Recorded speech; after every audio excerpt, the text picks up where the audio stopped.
We are very open to thoughts and suggestions. We want the XRP ledger to be, owned and controlled by the community. The participation that we've seen from validator operators, from developers, has just been amazing. Hey everybody, it's Eri from Tokyo. This is your cryptocurrency update from Japan, and that intro was David Schwartz, the CTO of Ripple, expressing how Ripple would like to see the XRP ledger owned and controlled by the community. I know I talked about it in yesterday's video, but I thought it would be good to hear it in his own words while he was at the XRP Las Vegas. Now, the AMM was heavily discussed too while he was on stage, and there's a little bit more outflow than inflow. The fees of 1.4 thousand for the week 17 is shared by more than 5 platforms, so I know these guys are really watching the volume closely. 428 pools. That seems like a lot, but many must not be traded because the volume is under 200,000. David has said how important it is to have a quality stablecoin. So I'm holding out to see the impact of that stablecoin for the AMM. David wasn't always convinced that stablecoins were going to be a global solution. You can see here I have an old post that I found on Quora, and it is from 2019, and he's bringing out the issue of centralization with the partnership that occurred between Stellar and IBM. He said that the use of stablecoins doesn't make sense to him, even if all the banks got regulatory approval to issue their own stablecoins. The goal of mass adoption, a universal bridge, has to be geopolitically neutral, and a USD-backed stablecoin doesn't solve for that. So he goes on to say that he doesn't see how a centralized stablecoin can be part of global pools of liquidity that anyone can contribute to or draw off of. Well, we know with USD Tether making up more than 80% of the volume in crypto is definitely part of a global liquidity pool. So you just never can foresee the future exactly the way it turns out. If you like to go through those old posts, Quora is a great place to go. David Schwartz has been posting on there for years and still does as of late. The Honorable Sarah Netburn, a U.S. magistrate judge for the U.S. District Court of the Southern District of New York, assisting in the Ripple case, I think you recognize her name, was nominated and received in the Senate and referred to the Committee on the Judiciary to replace the Honorable Laura G. Schofield, who is retiring. Now, Fabio asked, what implication does this have in the SEC versus Ripple case? And Mark Fagel replied that no impact. Judge Torres remains the presiding judge, and they might need a different magistrate to hear discovery motions with Netburn's elevation. But at this point in the case, it's presumably moot. Should you want to follow it on the government 118th Congress website, the action is PN 1653. Some interesting news, I think, was the U.S. crypto super PACs have raised more than $100 million, so this report says on Market Screener today. Of that $100 million, $54 million of that war chest comes directly from corporate expenditures, primarily from Coinbase and Ripple Labs. The crypto-backed super PACs, which stands for the Political Action Committees, have said that they're going to focus their spending on November's U.S. Senate races in Ohio and Montana. Now I want to share a background story. This is about Dispersion Capital, and it's got a big surprise. Patrick Chang, last May, the founder and managing partner, raised enough capital to launch a $40 million fund for a decentralized infrastructure, and Ripple was a participant. One of the investments they made was in a company called Volta.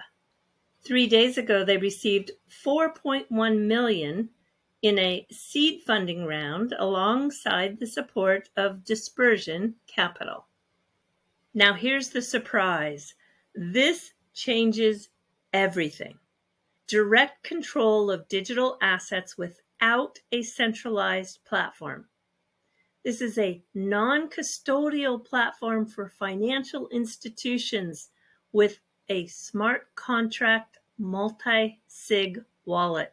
So in microseconds, you can custody, transfer, manage, and trade. I mean, seriously, think about this. If there is no need for an exchange or a custody entity, and you can manage all in a decentralized manner, this is a boom announcement.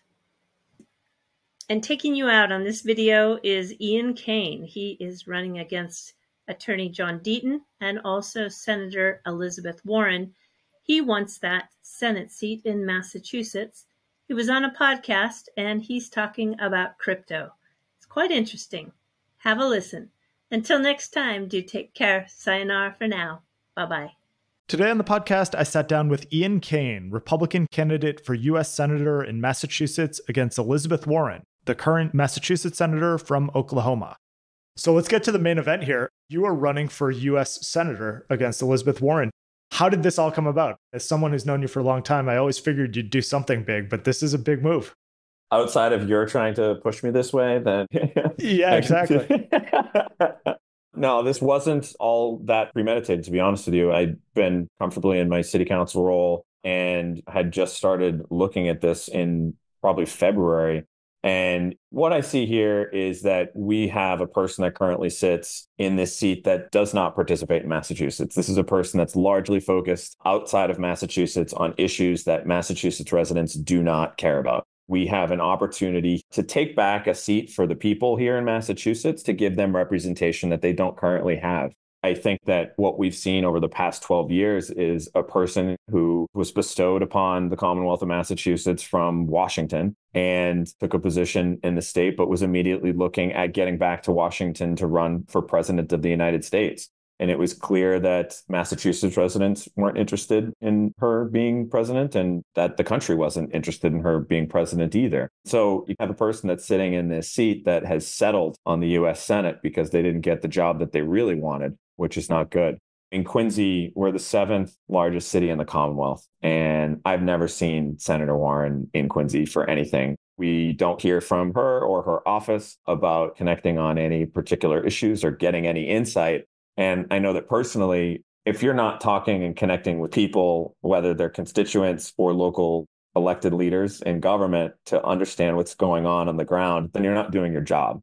Every political job is a constituent service job. You go to DC to make the votes, but you do the work in the place that you represent. So it's pretty wild to me that I've never seen that person here. So this is a chance to really leverage the skills that I've developed and the experiences that I've had, not only in the public sector, but in the private sector as a coalition builder, as an economic developer, both locally and globally, to bring that experience to cities and towns across Massachusetts, because the city council role is totally replicable across 351 cities and towns in Massachusetts. And you get to take that to the federal government and marshal resources back here for the state. So when I'm out about talking to people on the weekends and going to kids' soccer games and things like that, no one really talks about crypto to me. It is probably the number one issue for me, political context. It is surprising to me that Elizabeth Warren has taken such an active stance against it. So is there a marketplace for her anti-crypto ideas in this state? Why do you think she has taken such a stance? So I think it's more political opportunism. I think it's a very easy thing to take a constituency that is not necessarily as politically organized or doesn't have concentrated votes in particular areas and make them the fall, make them the bogey person. And she does that with a lot of different groups. So in this case, I'm going to form an anti-crypto army, which I can't imagine anyone signed up to join. I don't think that actually exists. But that's talking about the ambiguity of millionaires and billionaires not paying their fair share, or talking about the poor people who are prevented from blue tech's and Apple's market share and Tesla and Elon Musk. Let's take a prominent enough concept just so that I can align with them. But it actually has nothing to do with the issues that people care about in Massachusetts. It's not advancing any agenda. It's not making my life any better. It's not improving that the people who are hurt by inflation right now and can't afford housing, they can't afford regular groceries. Kids, the cost of tuition is insane. Cost of healthcare. Those are the real issues that people care about. And if you're not finding ways to improve those pocketbook issues, then you're really not doing anything. So how does that feed into how you would describe your priorities for this role? And interested to see how crypto even factors into that. It sounds like it's probably not the number one issue people care about. Obviously, you're, I would say, an expert in the space, but how do you contextualize just what you want to focus on? So crypto is certainly an issue. And I think, one, we can talk about this forever because I love this. Crypto, unfortunately, has developed a bad connotation. It's a negative term almost. And that's because of a couple of bad actors in the space that you guys categorize and talk about regularly, which is great because you're like, we're not them. We're trying to partner with government to make this space absolutely legitimate, that there are real rules in place that govern our operations and regulations. You're asking for that. That's very clear. So it will be an issue, and especially in the broader context of economic opportunity. So if you have a sitting member of Congress that is actively working against innovation and economic growth and economic potential in actually what will end up being a globally competitive way where we're losing mines, where we're losing potential financial gain, not only for residents of the country, but money that could be obviously put into the government coffers, which nobody's interested in really paying. But of course, there's that aspect of it. Then that's somebody that needs to step aside. That's halting progress from our general economy. The true issues that matter, especially to residents in Massachusetts right now, are issues around the border and illegal immigration. We in Massachusetts have been absorbing a very unfortunate migrant crisis. We've been taking people into the state, and it's been costing the state an absurd amount of money. Last year alone, it was $1 billion, and the fiscal year 25 is projected to be another $1 billion. Again, this member of Congress had the opportunity most recently to offset some of those financial constraints that have been put upon the state through a bill, and she passed. And that's unfortunate because people are looking for relief, again, from anywhere that they can because they're so hard pressed in other areas. So I outlined a whole bunch of those issues that matter to people, those pocketbook issues, but it starts with this migrant issue, and then it goes into general economic opportunity. And then housing in Massachusetts, we've got a really, really big problem where there's no current path that used to exist for people to participate in the housing space as they once could. Housing prices have gone sky high because of the limited supply that exists in desirable places where people want to live, especially around the greater Boston area. But then you couple that with the fact that we have failing and crumbling infrastructure. So it's not just roadways, but think about the transit system that is unreliable. So we have limitations in how far outside of the greater Boston area people are willing to live. So it's a whole host of things that interconnect, but it all comes down to improving people's ability to live better lives, to enable them to live better lives. The infrastructure thing is something that we obviously see every day living up here in the Boston area. It strikes me that someone like a Chuck Schumer has done a really good job of getting money for his state and building out new companies and building out infrastructure in New York. Why has Massachusetts not gone in that direction? Is it just that no one wants to work with Elizabeth Warren on a bill? Or maybe she doesn't want to work. I don't know. It's either an unwillingness or a reluctance to do the work because the work is tough. So from my perspective, I can work with anyone. I don't care what you think. I know what my job is. I know what my job would be. And that's to work with people who I might not agree with any issue, but we got to figure out a way to get what people in Massachusetts need. There are models of this that used to exist, and irrespective of parties. There's Ed Brooke in the 60s and 70s. There's Tip O'Neill, who's the longtime Speaker of the House, who worked collaboratively with Ronald Reagan, the Republican, to get things done. Ted Kennedy is another. We've had many people that have represented our government in different ways that got the work done, and they didn't let their party affiliation get in the way of the job. Totally.